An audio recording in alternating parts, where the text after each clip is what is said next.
నమస్తే. Welcome to our channel.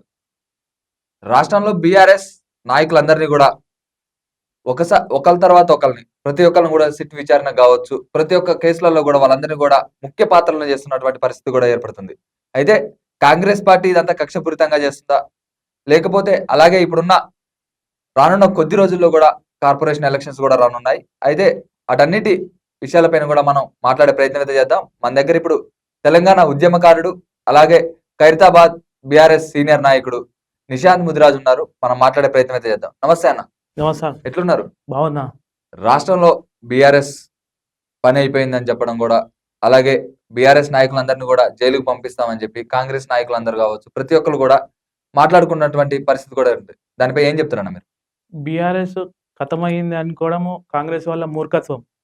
ఎందుకంటే బీఆర్ఎస్‌కి బీఆర్ఎస్ తెలంగాణలో ఉన్న ప్రజలకి సంబంధం చాలా ఉంది. ఈ బౌండింగ్ అనేది తెలంగాణ రాష్ట్రం వచ్చేటప్పటికే బౌండింగ్ అనేది చాలా ఏర్పడ్డది. తెలంగాణ ప్రజలకు, బీఆర్ఎస్ పార్టీకి. తెలంగాణ ప్రజలకు సంక్షేమ పథకాలైతే ఏమి, ఈ రైతు బంధు అయితే ఏమి, రైతు బీమా అయితే ఏమి, ఈ పథకాలన్నీ ఇచ్చింది కేసీఆర్ మాత్రమే. ఈ కాంగ్రెస్ పార్టీ వాళ్ళు కాలయాపన చేస్తున్నారు. సీఎం రేవంత్ రెడ్డి ఏమో డల్లాస్‌కెళ్తాడు. డల్లాస్‌కెళ్ళి నేను అది ఇది చేస్తున్నా అంటారు. ఇక్కడ తెలంగాణలో ఈ కేటీఆర్ గారికి, హరీష్ రావు గారికి ఈ కేసులు అనేది ఏదంటే ఉందో ఇది ప్రజలని మబ్బుదోవ పట్టడానికి మాత్రమే అని మేము అట్లా ఆశిస్తున్నాము. ఇది ఏంటంటే మరి రేవంత్ రెడ్డి గారు చేస్తున్నది అంతా తెలంగాణ ప్రజలు అన్ని గమనిస్తున్నారు, అన్ని చూస్తున్నారు. రాబోయే కాలానికి మళ్ళీ బీఆర్ఎస్ వస్తుంది, కేసీఆర్ గారే ముఖ్యమంత్రి అవుతారు. అన్ని తెలంగాణ ప్రజలు అన్ని గమనిస్తున్నారు. కొద్ది రోజుల క్రితం ఇంతకు ముందు కూడా బీఆర్ఎస్ హయాంలో ఉన్నప్పుడు కావచ్చు, తర్వాత బీఆర్ఎస్ పదవికాలం అయిపోయాక కాంగ్రెస్ పార్టీ వచ్చే టైంలో కూడా ఫోన్ ట్యాపింగ్ జరిగింది. ఖచ్చితంగా కేటీఆర్ ఫోన్ ట్యాపింగ్ చేసిండు, ఎంతో మంది సినీ స్టార్లను కావచ్చు, హీరోయిన్లు వాళ్ళందరినీ కూడా బెదిరించిండు అని చెప్పి కూడా వార్తలు అయితే వచ్చినాయి. మరి అది ఎంతవరకు నిజం? ఈ ఫోన్ ట్యాపింగ్ అనేది లొటపీస్ కేసు అండి. అసలు దమ్ముంటే అరెస్ట్ చేయమనండి. అది కాకుండా ఇది కాలయాపన చేసుకుంటూ ఇవాళ రా, రేపు రా, వీళ్ళని విచారణ, వాళ్ళని విచారణ అనేది అవసరమే లేదు. ఒక చిన్న సింపుల్ చెప్పండి మీరే, మీ మనసులో మాట చెప్పండి. ఏంటంటే ఫోన్ ట్రాపింగ్ చేయించేటప్పుడు ఇంటెలిజెంట్ డిపార్ట్మెంట్ ఉంటుంది కదా, ఇంటెలిజెంట్ డిపార్ట్మెంట్ అప్పుడు ఉన్న వాళ్ళే ఇప్పుడు కూడా ఇక్కడ ఉన్నారు కదా, సిట్ విచారణలో వాళ్ళే ఉన్నారు కదా, వాళ్ళకి తెలియదా? వాళ్ళైతే చెప్పొచ్చు కదా. ఇదంతా ఓన్లీ కాలయాపన చేయనీకే. ముఖ్యమంత్రి రేవంత్ రెడ్డి గారు సీఎం అయ్యింది తెలంగాణ ప్రజల కోసం కాదు. ఆయనకి ఏదైతే ఆయనకి అనుకున్నాడో నేను ఇవి చేయాలి అవి చేయాలని, ఇప్పుడు డల్లాస్ వెళ్ళి చదువుకోవాలని ఆయన కోరికలు మాత్రమే నెరవేర్చుకుంటుండో.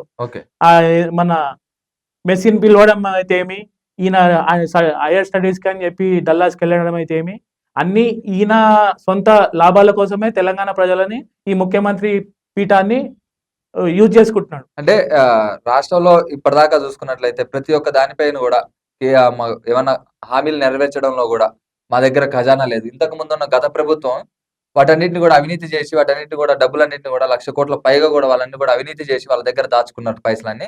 ఇప్పుడు మాకు ఏమైనా హామీలు నెరవేర్చుదామంటే మా దగ్గర ఖజానా లేదు, డబ్బులు లేవని చెప్పడం కూడా చూస్తున్నాం. దీనిపై మీ స్పందన ఏంటి? తెలంగాణ ప్రజలకి ఇంత దౌర్భాగ్యమైన ముఖ్యమంత్రి దొరకడం మన అది దౌర్భాగ్యం. అది ఎందుకంటే ఈ సీఎం మంత్రి పదవి చేసిన అనుభవాలు ఏం లేవు, డబ్బులు ఎట్లా పెట్టుబడి తీసుకురావాలన్న తెలియదు, ఏం తెలియదు. డైరెక్ట్ సీఎం పదవిలో కూర్చొని ఆయనకు కావాల్సినవి ఆయన తెచ్చుకొని, ఆయనకు కావాల్సిన ఆయన చేసుకొని, ఇప్పుడు మీకు తెలంగాణ అభివృద్ధి కోసం డబ్బులు లేవంటున్నాడు. మెస్సిన్ మిల్వనీకే డబ్బులు వచ్చినాయి. ఇప్పుడు ఈయన డల్లాస్ పోయినకే వచ్చినాయి. ఈయన డల్లాస్కి అయితే ఈయన డబ్బులు ఇంట్లో డబ్బులు అయితే తీసుకొని చదువుకోడు కదండి హైయర్ స్టడీస్ కి. ఈయన ప్రభుత్వమే భరించాలి కదా ఆ డబ్బులు. ఇప్పుడు దీనికన్నిటికీ ఆయన సొంత లాభాల కోసం ప్రభుత్వం ఖజానా డబ్బులు వస్తున్నాయి. ప్రభుత్వం మన తెలంగాణ ప్రజలకు చేయడానికి ఎందుకు వస్తలేవు ఈయనకి డబ్బులు? మొత్తం బీఆర్ఎస్ ప్రభుత్వం తీసుకుందని చెప్తున్నారు. అంటే కేసీఆర్ తీసుకొని ఫామ్ హౌస్ లో పెట్టుకున్నాడు, ఫామ్ హౌస్ లోనే సూట్ కేసులు కావచ్చు అవన్నీ కూడా భూములలో బీరువాలు నింపుకున్నాడు అని చెప్పి కూడా అంటున్నారు. కాదండి, ఇప్పుడు తెలంగాణ రాకముందు, తెలంగాణ వచ్చినాక ఓటుకు నోటు దొంగ ఎవరు అంటే ఎవరి పేరు చెప్తారండి? చిన్న పిల్లగాన్ని అడిగితే కూడా చెప్తారు ఓటుకు నోటు దొంగ రేవంత్ రెడ్డి అని. ఆ దొంగ చేతిలో తాళం పెడితే వేరే దొంగ అని చూపిస్తాడు కానీ తన దొంగ అని చెప్తాడా? చెప్పలేడు కదా. అయినా ఏంటి అంటే బొమ్మడికి, బావకి, వాళ్ళకి, వీళ్ళకి పదవులు వస్తాయి. ఆ! వాళ్ళకి వీళ్ళకే కాంట్రాక్టులు పోతాయి. ఓకే. ఇప్పుడు ఏమన్నా అంటే ఇగ తనది మీరు దొంగతనం చేసిండంటే భుజాలు జమ్మి బేరోళ్ళ పైన ఏసినట్టు, బట్ట కాల్చి మీదేసినట్టు రేవంత్ రెడ్డి ప్రవర్తిస్తున్నారు ఇవాళ ఓకే. ఈరోజు. ఓకే. అలాగే ఇప్పుడున్న పరిస్థితులన్నీ చూసుకున్నట్టయితే కవిత గూడా బయటికి రావడం జరిగింది. కవితనే స్వయంగా ఫోన్ ట్యాపింగ్ జరిగింది. ప్రతి ఒక్క దాంట్లో ప్రాజెక్ట్‌లలో కాళేశ్వరం ప్రాజెక్ట్‌లో గూడా అవినీతి జరిగిందని చెప్పడం గూడా ఆరోపణలైతే వచ్చాయి. అంటే సొంత వాళ్ళే బయటకొచ్చి అవినీతి జరిగిందని చెప్పినప్పుడు ప్రభుత్వం పట్టించుకోకుండా ఎందుకుంటది? కవిత గారి కోసం చెప్పాలంటే మనం ఎంత చెప్పుకున్నా తక్కువనే అది. ఓకే. ఎందుకంటే తను చేసింది యావత్ తెలంగాణ ప్రజలకు తెలుసు. ఈరోజు బీఆర్ఎస్ పార్టీ ఓడిపోనీకే గూడా తన వంతు పాత్ర ఉందని చెప్పి అందరికీ తెలుసు. ఓకే. ఇప్పుడు తను మాట్లాడితే తెలంగాణ ప్రజలైతే నమ్మదగ్గదిగా లేరు. నమ్మసత్య పొజిషన్‌లో గూడా లేరు. అదెందుకో రేవంత్ రెడ్డి వదిలిన బాణమే అనేలాగా అనిపిస్తుంది. ఎందుకు? అంటే సొంత పార్టీని కాదని పరాయి పార్టీకైతే పోరు గదా! ఎవరు. సొంత పార్టీని కాదనుకోని పరాయి పార్టీకి పోలేరు ఆమె. హ్మ్. కాకపోతే ఏందంటే విమర్శలు ఇంటి విమర్శలని ఒకళ్ళంటున్నారు. అదంటున్నారు, ఇదంటున్నారు గానీ, ఇగ వాళ్ళ విమర్శలు వాళ్ళు కాంగ్రెస్ మీద చేస్తలేదు. ఇటు బీఆర్ఎస్ మీద చేస్తలేదు. కాకపోతే హరీష్ రావుని టార్గెట్ చేస్తున్నారు. ఎందుకు టార్గెట్ చేస్తున్నారనుకోవచ్చు? హరీష్ రావుని టార్గెట్ చేయడానికి కారణం వాళ్ళ ఇంటి సమస్యలు కావచ్చు, ఏవన్నా ఉండొచ్చు. అది అంటే ఇంటి సమస్యలంటే అవినీతి జరిగిందని చెప్పడం అయితే ఇంటి సమస్య గాదు గదా! అంటే రాష్ట్ర ప్రభుత్వంలో జరిగిన అవినీతి మీరు ఖచ్చితంగా రాష్ట్రానికి సంబంధించింది. ఇంటి సమస్య గాదు మీరు గదా! గమనించండి. కవిత గారు ఎప్పుడు గూడా హరీష్ రావు గారిని టార్గెట్ చేస్తున్నారు. ఓకే. హరీష్ రావు గారిని టార్గెట్ చేస్తున్నారంటే, హరీష్ రావు కోసం ఈమె బయటికొచ్చినట్టు గాదు. ఇప్పుడు హరీష్ రావు గారు ఈమె కోసం మాట్లాడితే ఈమె తెలంగాణలో ఉంటదా? ఉంట ఉండదు. ని ఎందుకుంటది? ఎందుకు? అంటే ఎందుకుండరు? తెలంగాణ బిడ్డ అంటే తెలంగాణలో గాకుండా ఎక్కడుంటరు? కాకపోతే చెప్తున్నాను నేనట్లా. ఆ! ఇప్పుడు ఈ మాట్లాడుతుంది గాని కరెక్టే. ఎవరు కవిత గారు మాట్లాడుతున్న మీరంటున్నారు. ఆ! కాకపోతే ఏందంటే కవిత గారు మాట్లాడే దాంట్లో అన్ని అసత్యాలే ఉన్నాయి. ఎందుకంటే రేవంత్ రెడ్డి గారు ఆడిపిస్తున్నారని చెప్పి తెలంగాణ ప్రజలు అట్లా ఊహిస్తున్నారు, ఆశిస్తున్నారు. అలాగే ఇప్పుడున్న ఖైరతాబాద్ నియోజకవర్గంలో గావచ్చు, ప్రతి ఒక్క దాంట్లో సమస్యలనేవి చాలా ఉన్నాయని చెప్పి కూడా ఖైరతాబాద్ ప్రజలందరూ కూడా చెప్తున్నటువంటి పరిస్థితి కూడా ఉంది. అయితే ఇప్పుడున్న దానం నాగేంద్ర ఎమ్మెల్యే ఖైరతాబాద్ ఎమ్మెల్యే దానం నాగేంద్ర అసలు ఏమి డెవలప్‌మెంట్ చేసిండు? ఎలాంటి పనులు చేసిండనుకోవచ్చు? దానం నాగేందర్ పరిస్థితి ఎట్లుందంటే ఇప్పుడు ఆ! సొంత తండ్రి పేరు చెప్పుకోలేని పరిస్థితిలో తనున్నాడు. ఎందుకంటే ఒకసారి బీఆర్ఎస్ అంటారు. ఒకసారి కాంగ్రెస్‌లోనే ఉన్నా అంటాడు. నేను ఏ ఏ పార్టీలో ఉంటే ఆ పార్టీ గెలుస్తదంటాడు. తనే ఏ పార్టీలో ఉన్నాడో తనకే తెలవదు. ఓకే. తను అభివృద్ధి చేస్తారని చెప్పి మనం ఎట్లా అనుకుంటున్నాం? మన ఆ! మూర్ఖత్వమే గదా! తనకు ఎక్కడున్నాడో, తన ఏ గొడుగు కింద ఉన్నాడో తనకే తెలుస్తలేదు.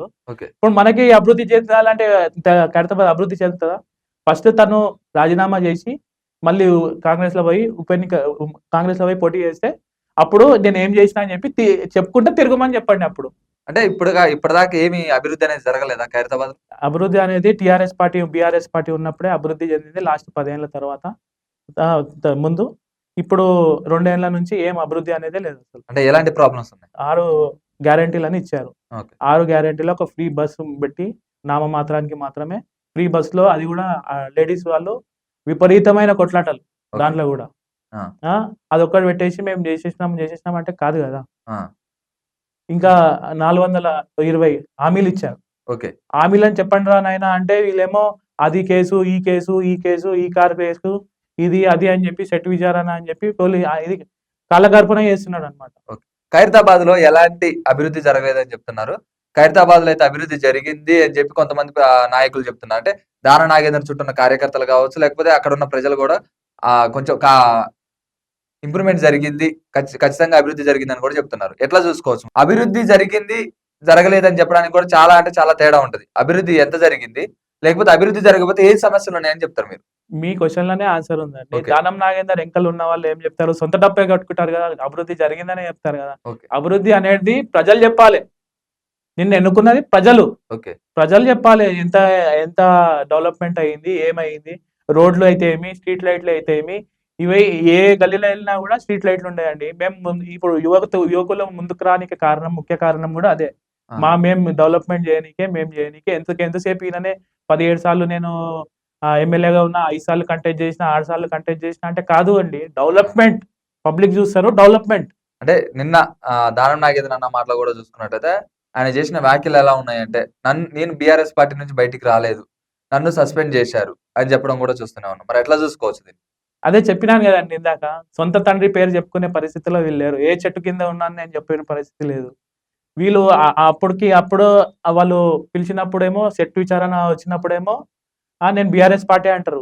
ఉమ్, బయట క్యాన్వాసింగ్ చేసేటప్పుడేమో నేను కాంగ్రెస్ పార్టీలోనే ఉంటా, కాంగ్రెస్ పార్టీ నేను ఎక్కడ ఉంటే అక్కడనే నా విజయం, అన్నీ మీరే అంటారు.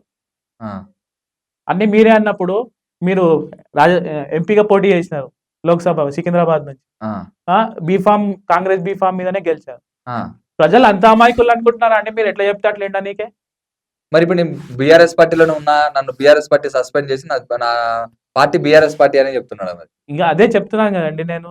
ఆయన ఏ తల్లి పుట్టినా అంటే తల్లి పేరు చెప్పనట్టు ఈ పరిస్థితిలో ఉన్నాడు. ఏ పార్టీ అయినా పార్టీ తల్లి లాంటిదే. ఓకే. అది వదిలి వెళ్ళడం అంటే సొంత తల్లిని మనం వదిలేసి వెళ్ళినట్టే. ఓకే. ఇప్పుడు మళ్ళీ నేను నా సవితి తల్లి దగ్గర పోయి నేను తల్లి ప్రేమ చూపిస్తా అంటే కాదు కదా అది. మరి ఏం చెప్పదలుచుకున్నారు మరి దానం నాగేందర్? దమ్ముంటే ఖైరతాబాద్ కాన్స్టిట్యున్సీలో ఉప ఎన్నికలు పెట్టి రిజైన్ చేసి వచ్చి ఉమ్, మళ్ళీ రాజీనామా చేసి మళ్ళీ పోటీ చేయాలని మేము అనుకుంటున్నాం. అప్పుడు చూపిస్తారు ప్రజలే నువ్వు ఏ పార్టీలో ఉన్నావో చూపిస్తారు. ఓకే. కాంగ్రెస్ పార్టీ గురించి ఏం చెప్పదలుచుకున్నారు? కాంగ్రెస్ పార్టీ కోసం చెప్పాలంటే కాలయాపన చేసే పార్టీ. అది అన్ఫార్చునేట్లీ రూలింగ్కి వచ్చిన పార్టీ. వాళ్ళే అనుకోలేరు సీఎం ఎవరైతారు అని చెప్పి వాళ్ళు ప్రకటించలేరు. సీఎం రేవంత్ రెడ్డి అయినాక వాళ్ళే కొట్లాడుకుంటున్నారు. ఒక మంత్రి ఏమంటారంటే 1,00,000 ఉద్యోగాలు వచ్చినాయని ఒక మంత్రి అంటారు, 60,000 ఉద్యోగాలు ఇచ్చినామని ఒక మంత్రి అంటారు, ఒక మంత్రి 40,000 ఉద్యోగాలు ఇచ్చిన అంటారు, ఒక మంత్రి అయితే నా శాఖలో టెండర్ మీరు ఎట్లా తీసుకుంటారని ఒక మంత్రి అడుగుతాడు. వాళ్ళ దానిలోనే సఖ్యత లేదండి. వీళ్ళు తెలంగాణ ప్రజలకు ఏం చేస్తారు? ఇంకా 2-4 సంవత్సరాలు ఈ తెలంగాణ ప్రజలు వాళ్ళని ఎలా భరిస్తారో ఏమో నాకైతే అర్థమవుతలేదు. అలాగే సొంత డబ్బు కొట్టుకోవడంలో బీఆర్ఎస్ పార్టీకి ఉన్న అంత అనుభవం ఏ పార్టీకి లేదని చెప్పి కూడా అందరూ కాంగ్రెస్ నాయకులు కావచ్చు, బీజేపీ వాళ్ళందరూ కూడా అంటున్నారు. ప్రత్యేకంగా ఒక 100 యూట్యూబ్ ఛానల్స్ పెట్టుకొని ప్రచారం చేపించుకుంటారని చెప్పి కూడా అంటున్నారు. ఎట్లా చూసుకోవచ్చు మరి ఈ వాక్యం? చేతగానోడు ఎన్నైనా మాట్లాడతాడండి. బీఆర్ఎస్ పార్టీ అనేది తెలంగాణ యావత్ తెలంగాణలో ప్రతి జిల్లాకెళ్ళి, ప్రతి మండలానికెళ్ళి, ప్రతి గ్రామానికెళ్ళి, ప్రతి తాండాకెళ్ళి అడిగితే కేసీఆర్ వాట్ ఈజ్ వాట్ అని చెప్తారు వాళ్ళు. ఓకే. తెలంగాణ వాళ్ళు చెప్పకున్నా కూడా తెలంగాణలో గ్రామాలకు వెళ్ళినాక అభివృద్ధి కేసీఆర్ అని చూపిస్తుంది.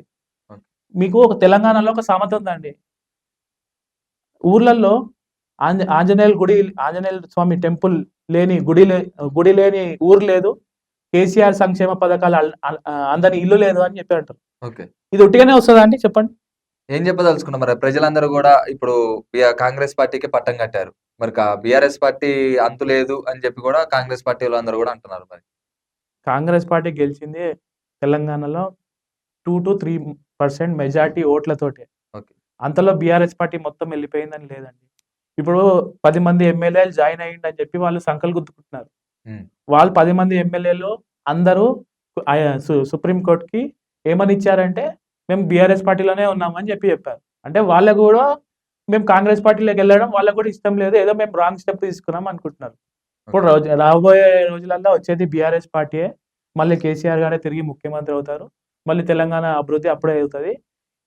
ఈ 2 సంవత్సరాలు ఏదైతే కాంగ్రెస్ ప్రభుత్వం ఉందో 16 ఏళ్ళ ఇంకా తెలంగాణ ఇంకకి తీసుకెళ్ళిపోయింది. మళ్ళీ కేసీఆర్ సార్ వచ్చి మళ్ళీ 10 ఏళ్ళు తీసుకొచ్చి మళ్ళీ ఆయన సంక్షేమ పథకాలు అయితే. ఇప్పుడు మీరు ఒక చిన్న విషయం చెప్పండి నాకు, వీళ్ళు 420 హామీలు ఇచ్చారు, 6 గ్యారంటీలు ఇచ్చారు, ఏవి అమలు చేయలేదు. కేసీఆర్ సార్ 2014లో ఎప్పుడైతే ప్రజలకు వెళ్ళి నేను ముఖ్యమంత్రి అవుతున్నాను, సింగిల్ రాజేష్ పార్టీ బీఆర్ఎస్ గా పోటీ చేస్తున్నాను, అప్పుడున్న టీఆర్ఎస్ గా పోటీ చేస్తున్నాను అన్న రోజు ఈ సంక్షేమ పథకాలు పెట్టిన రోజు 9 హామీలే ఇచ్చారు. ఓకే. ఆ తర్వాత ఈ రైతు బంధు అయితేమి, ఈ కళ్యాణ లక్ష్మి అయితే ఏమి, ఇది ఎస్సీ దళిత బంధు అయితే ఏమి, ఇవన్నీ కూడా అడిషనల్ గా వచ్చిన బెనిఫిట్స్ ఏవి. ఓకే. అవి మ్యానుఫ్యాక్చర్ లో పెట్టలేడు, ఎక్కడ పెట్టలేడు. కేసీఆర్ అంటే అది. అంటే ఉద్యోగాల విషయాలు ఏం చెప్తారు? తెలంగాణలో కాంగ్రెస్ పార్టీ వచ్చాక ఎంతో మంది విద్యార్థులందరూ కూడా ఉద్యోగ అవకాశాల కోసం ఎదురు చూస్తున్నటువంటి పరిస్థితి కూడా ఉంది. మరి వాళ్ళందరినీ కూడా పోలీసులతో కొట్టించినటువంటి పరిస్థితి కూడా చూస్తూనే ఉన్నాం మనం. ఎట్లా చూసుకోవచ్చు మరి? ఇప్పుడు కాంగ్రెస్ పార్టీది 9 నెలల అమ్మ మోసింది. కాంగ్రెస్ పార్టీ రాగానే వీళ్ళు ఏం చేస్తున్నారంటే నేను తల్లిని అని చెప్తున్నారు. అవన్నీ ఇచ్చింది టీఆర్ఎస్ గవర్నమెంట్ లో. టీఆర్ఎస్ గవర్నమెంట్ లో ఇచ్చినాయి ఇక్కడ వచ్చే వరకు వీళ్ళు ఖాళీ అప్లికేషన్ నియామక పత్రాలు మాత్రమే వీళ్ళు చేతిలో పెట్టిండు. ప్రొసీడింగ్ అంతా చేసిందంతా బీఆర్ఎస్ పార్టీకి. అప్పుడు వీళ్ళు నామమాత్రానికి మాత్రమే ఇట్లా పెట్టేసి మేమిచ్చినాం అని చెప్పి చెప్పుకుంటున్నారు వాళ్ళు. అలాగే ఇప్పుడున్న డీలిమిటేషన్ ప్రకారం చూసుకున్నట్లయితే ఖైరతాబాద్ లో ఒక అడిషనల్ గా ఒక కార్పొరేషన్ కూడా యాడ్ అయింది, ఇర్రమంజిల్. అందరూ అక్కడ ఉన్న వాళ్ళందరూ కూడా ప్రజలు చూసుకున్నట్లయితే ఖచ్చితంగా నిశాంత్ ముదిరాజే ఖచ్చితంగా కార్పొరేటర్ అవుతాడు అని చెప్పి ప్రతి ఒక్క నోట కూడా పేరు వినిపిస్తుంది. మరి ఎట్లా చూసుకోవాలి, ఖచ్చితంగా కార్పొరేటర్ గా నిలబడతారా బీఆర్ఎస్ పార్టీ నుంచి? మరి వేరే వాళ్ళు ఎవరైనా నిలబడే అవకాశం ఉందా? ఎట్లా చూసుకోవాలి? మొదటిగా ఖైరతాబాద్ నియోజకవర్గంలో తెలంగాణ ఉద్యమకారులు అంటే 20 మంది వస్తారు. ఓకే 20 to 30 మెంబర్స్ వస్తారు. ఓకే ఆ 30 మెంబర్స్‌లో, ఆ 20 మెంబర్స్‌లో మొదటి 10 పేర్లో నా పేరు లేకున్నా గూడా, చివరి 10లో నా పేరుంటది గాబట్టి నేను ఆశించడంలో తప్పు లేదు. ఓకే నేను అలా ఉద్యమకారుడిని గాబట్టే నేను వస్తదని జెప్పి హర్షిస్తున్నాను. అని నేను ఆశిస్తున్నాను. ఒకవేళ వస్తే ఎలాంటి ఎలాంటి చర్యలు తీసుకుంటారు, అక్కడ ఎలాంటి అభివృద్ధి చేద్దాం అనుకుంటున్నారు? ఇప్పుడు మెయిన్ పబ్లిక్‌కి గావాల్సింది మెయిన్ మోటో ఏముంటదంటే అండి, ఏ బస్సులోకెళ్ళినా గూడా స్ట్రీట్ లైట్స్ ప్రాబ్లమ్ ఉంటది. స్ట్రీట్ లైట్స్ గానీ, వాటర్ ప్రాబ్లమ్ గానీ, డ్రైనేజ్ ప్రాబ్లమ్ గానీ, రోడ్ ప్రాబ్లమ్ గానీ ఉంటది. వాళ్ళకి అవి మనము కరెక్ట్ టైమ్‌లో చేస్తే, కరెక్ట్‌గా వాళ్ళకి మనం చూపిస్తే, మనం చేస్తే అంతా మంచిగుంటదండి. ఎందుకంటే హ్మ్. వాళ్ళకి కావాల్సిందే అది. ఓకే జీహెచ్ఎంసీ కార్పొరేటర్‌గా మనల్ని ఎన్నుకోబడ్డానికి కారణం గూడా రోడ్స్ బాగుండాలని, లైట్స్ బాగుండాలని, డ్రైనేజ్ ప్రాబ్లమ్ బాగుండాలని, వాటర్ టైమ్‌కి రావాలని జెప్పేసి. ఓకే దానికోసమే ప్రజలు మనల్ని ఎన్నుకుంటారు. మనం వాళ్ళకి అదే జేయాలి గదా! ఎవరితోటి చేపియాలో, ఏం చేపియాలో నాకు బాగా తెలుసు గాబట్టి, పబ్లిక్‌కి నాకున్న రిలేషన్ తోటి నన్ను గెలిపిస్తారని నేను ఆశిస్తున్నాను. ఓకే ఎలాంటి సమస్యలు ఉన్నాయి అక్కడ? సమస్యలంటూ ఉంటాయండి. వాటర్ సమస్య, డ్రైనేజ్ సమస్య అవి అవి ఉన్నాయి గాబట్టే యువతరం ముందుకొస్తుంది. దానిలో భాగంగా నేను గూడా ముందుకొచ్చి అవి పబ్లిక్‌కి సమస్యలుగా ఉండొద్దు. పబ్లిక్‌కి ఏం గావద్దని జెప్పేసి మీ స్టైల్ ఆఫ్ పాయింట్ ఆఫ్ వ్యూలో చూసుకున్నట్లయితే అక్కడున్న ప్రజలందరికీ మీరు ఏదో చేద్దామని అనుకుంటున్నారు. ఒకవేళ బీఆర్ఎస్ పార్టీ మీకు కార్పొరేషన్ సీట్ ఇవ్వకపోతే బీఆర్ఎస్ పార్టీ నుంచి ఏం చేద్దాం అనుకుంటున్నారు? ఏం లేదండి. బీఆర్ఎస్ పార్టీగా నేను ఆహ్, ఎప్పుడైతే ఎప్పుడు గూడా కేసీఆర్ గారు గెలిచిండని జెప్పి మేము పొంగిపోలేము. ఆ! కేసీఆర్ గారు ఓడిపోయిన 2023లో ఓడిపోయినాడని జెప్పి మేము హర్షించలేము. ఇంట్లో కూర్చోలేము. ప్రజలకి ఎప్పుడు గూడా మేము నిరంతరం మా యొక్క పాత్ర పోషిస్తూ, మా డెవలప్‌మెంట్ జేస్తూ, మా మా మోటో ఒకటే అండి. ప్రజలకి న్యాయం జేయాలి. ప్రజల మధ్యలో మనం ఉండాలి. ప్రజా నాయకుడు నిశాంత్ అనేట్లాగా నేను ఉండాలని జెప్పి నేను కోరుకుంటున్నాను. ఆ! ఈసారి గాకుంటే నెక్స్ట్ టైమ్ అవకాశం వస్తదేమో. అప్పుడు చూద్దాం. కాకపోతే నా నిరంతరం ఆశ పబ్లిక్‌లో ఉండడం. అంటే ఉద్యమకారులందరికి కూడా కార్పొరేషన్ సీట్లు ఆశిస్తే ఖచ్చితంగా బీఆర్ఎస్ పార్టీ ఇచ్చే అవకాశం ఉందా? లేకపోతే కాంగ్రెస్ పార్టీ ఒకవేళ బీఆర్ఎస్ పార్టీలో ఇయ్యకపోతే కాంగ్రెస్ పార్టీ పోయే అవకాశం ఉందా? లేదు. ఆ పార్టీ నేను 16 ఏళ్ల నుంచి బీఆర్ఎస్ పార్టీలోనే ఉన్నాను. కేసీఆర్ గారు నా దైవం లాగా భావిస్తాను నేను. కేటీఆర్ గారు మా బ్రదర్ లాగా భావిస్తాను. మా గురువులాగా. సో, ఆళ్ళని వదిలి మాత్రం ఎక్కడ పోయే అవకాశం అయితే ఉండదు. మరి ఖైరతాబాద్ కార్పొరేటర్ విజయారెడ్డి గురించి ఏం చెప్తారు? ఎలాంటి అభివృద్ధి చేశారంటే ఏం చెప్తారు? ఖైరతాబాద్‌లో డివిజన్ మట్టుకి అభివృద్ధి అయింది. కాకపోతే ఎమ్మెల్యే పదవి ఎప్పటినుంచైతే తను ఎమ్మెల్యే కంటెస్ట్ చేసిందో, అప్పటి నుంచి కొంచెం డెవలప్‌మెంట్ అనేది ఆగిపోయింది. ఇప్పుడు తనకు గూడా ఒకటి జెప్పాలనుకుంటున్నాం. ఇప్పుడు ఆహ్, జీహెచ్ఎంసీ ఎన్నికలు రాబోతున్నాయి గదా! ఇప్పుడు లాస్ట్ ఫండింగ్ ఉంటది గదా! ఆ ఫండింగ్ తోటి డెవలప్‌మెంట్ జేయాలని జెప్పి మేము కోరుకుంటున్నాం. అలాగే ఈ ఇర్రా మంజిల్ కార్పొరేషన్ చూసుకున్నట్లయితే అక్కడున్న సమస్యలన్నిటిని కూడా మీరు పరిష్కరిద్దాం, ఖచ్చితంగా నన్ను కార్పొరేటర్ చేస్తారు, ప్రజలు మన్నన నాకుందని చెప్పి కూడా అంటున్నారు. ఒకవేళ అదే ప్రజలు వేరే కాంగ్రెస్ పార్టీకి పట్టం కడదాం అనుకుంటే తర్వాత మీ కార్యాచరణ ఏంది? మా మోటో ఏంది అంటే 24 గంటలు మనం ప్రజలలోనే ఉంటాం. మనకి ప్రజల సమస్యలు తెలుసుకోనీకి మనకు పదవే అడ్డు గాదు. ఓకే ఆ పదవే ఉండాలంటే నేను 16 ఏళ్ల నుంచి నేను ప్రజలకు సర్వీస్ జేయకపోతుండే. ఓకే ఇప్పుడు అవకాశం వచ్చింది గాబట్టి మనం ఆ అవకాశాన్ని మనం సద్వినియోగం జేసుకోవాలని జెప్పి మనం అడుగుతున్నాం అంతే. ఓకే మనము ఈ ఈ కార్పొరేటర్ టికెట్ రాలేదు, మనము కంటెస్ట్ జేయలేమని మనం అనుకున్నామనుకో, ప్రజలతోటి మనకున్న అనుబంధం డిస్పాచ్ అయిపోతది. అంటే బీఆర్ఎస్ లో మీకు ఎవరి సపోర్ట్ ఎక్కువ ఉంది? మొన్నే గోవర్ధన్ రెడ్డి గారున్నారు, ఆ, హరీష్ రావు గారున్నారు. అందరూ మద్దతు ఖచ్చితంగా మీకు కార్పొరేషన్ సీట్ కన్ఫర్మ్ అయిందని నేను కూడా అనుకుంటున్నా. అంటే మరి మీ మీ మాటల్లో చూసుకుంటే ఖచ్చితంగా కన్ఫర్మ్ అయింది అనుకుంటున్నా.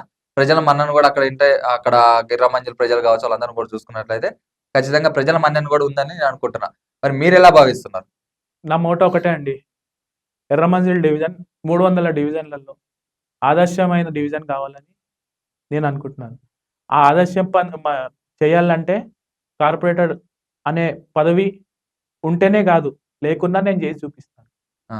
ఫైనల్‌గా ఎర్రమంజిల్ ప్రజలకు కావచ్చు, ఖైరతాబాద్ కాన్స్టిట్యున్సీలో ఉన్న ప్రజలందరూ కూడా ఏం చెప్పదలుచుకున్నారు మీరు? ముఖ్యంగా మీరు కాంగ్రెస్ పార్టీని చూసి ఇన్ని రోజులు మోసపోయిండు. మరి కాంగ్రెస్ పార్టీని ఇప్పుడు కూడా మీరు వాళ్ళు చేస్తున్న జిమ్మికులైతే ఏమి, వాళ్ళు చేస్తున్న మోసాలైతే ఏమి, వాళ్ళు చేస్తున్న డి ఆహ్, తిమ్మిక్కులైతే ఏమి, అవన్నీ చూసి మీరు మళ్ళీ కాంగ్రెస్ పార్టీకి ఓటేయకుండా వాళ్ళు చేస్తున్నారు. మీరు మళ్ళీ కాంగ్రెస్ పార్టీకి ఓటేయొద్దు అని చెప్పి నేను మనస్ఫూర్తిగా కోరుకుంటూ రాబోయే కాలంలో బీఆర్ఎస్ పార్టీని ఓటేసి బీఆర్ఎస్ పార్టీని అభివృద్ధి చేసి మనం మళ్ళీ కేసీఆర్ గారినే సీఎంగా చేయాలని చెప్పి నేను మనస్ఫూర్తిగా కోరుకుంటున్నాను. అంటే కార్పొరేషన్ ప్రజలందరూ గూడా మీకు ఒకవేళ పట్టం కడితే మీరేం అభివృద్ధి చేద్దాం అనుకుంటున్నారు? అదే చెప్పినాను గదండీ! 300 డివిజన్‌లయినాయి ఇప్పుడు. 100 అంటే డివిజన్‌లకి అక్కడ చూసుకున్నట్లయితే ఇప్పుడు హైదరాబాద్‌లో మేజర్ ఇష్యూస్ ఏమైనా ఉన్నాయంటే వాటర్. వానొచ్చినప్పుడు బస్తీ మొత్తం గూడా బస్తీలుంటే బస్తీలు మొత్తం గూడా పొంగిపోయే పరిస్థితి గూడా ఉంది. అక్కడున్న ప్రజలు గావచ్చు, అక్కడున్న వాళ్ళందరూ గూడా ఇబ్బందులు పడుతున్నట్టు పరిస్థితి. మరి దాన్ని మీరెలా పరిష్కరిద్దాం అనుకుంటున్నారు? అది ఎవరితోటయితది, ఏమైతది అని జెప్పేసి వాళ్ళు నన్ను సంప్రదించడం జరిగింది. నేను వాళ్ళకి చెప్పడం జరిగింది. అది మరి కొంత కాలంలో దాన్ని సాల్వ్ అయిపోయే ఛాన్సెస్ గూడా ఉన్నాయి. ఓకే. దానికి అయిపోయిందది. సాల్వ్ అయిపోయేటట్టుంటది. ఖచ్చితంగా కార్పొరేటర్ అయితారనుకుంటున్నా. ప్రజల ఆశీస్సులు కూడా ఖచ్చితంగా ఉంటాయని కూడా నేను అనుకుంటున్నా. Thank you. Thank you. రాష్ట్రంలో ఉన్న సమస్యలన్నీ గూడా కాంగ్రెస్ పార్టీ ఏమేం జేసింది? ఎలాంటి అభివృద్ధి, సంక్షేమ అన్నీ గూడా విఫలమైందని చెప్పడం గూడా చూస్తూనే ఉన్నాం. అలాగే రానున్న కొద్ది రోజుల్లో గూడా కార్పొరేషన్ ఎలక్షన్స్ గూడా ఉన్నాయి. ఆ కార్పొరేషన్ ఎలక్షన్స్‌లో గూడా ఇర్రా మంజిల్ కార్పొరేషన్ నుంచి గూడా నిశాంత్ ముదిరాజు గూడా పోటీ చేసే అవకాశం ఉంది. ఖచ్చితంగా బీఆర్ఎస్ పార్టీ గూడా అతనికి పట్టం కడతది. బీఫార్మ్ ఇచ్చే అవకాశం ఉందని గూడా అనుకుంటున్నాను. అలాగే అక్కడున్న ప్రజలందరూ గూడా ఖచ్చితంగా నిశాంత్ ముదిరాజును గూడా గెలిపించుకొని అక్కడ అభివృద్ధి బాట వైపు నడవాలని చెప్పి కూడా కోరుకుంటూనే ఉన్నాం.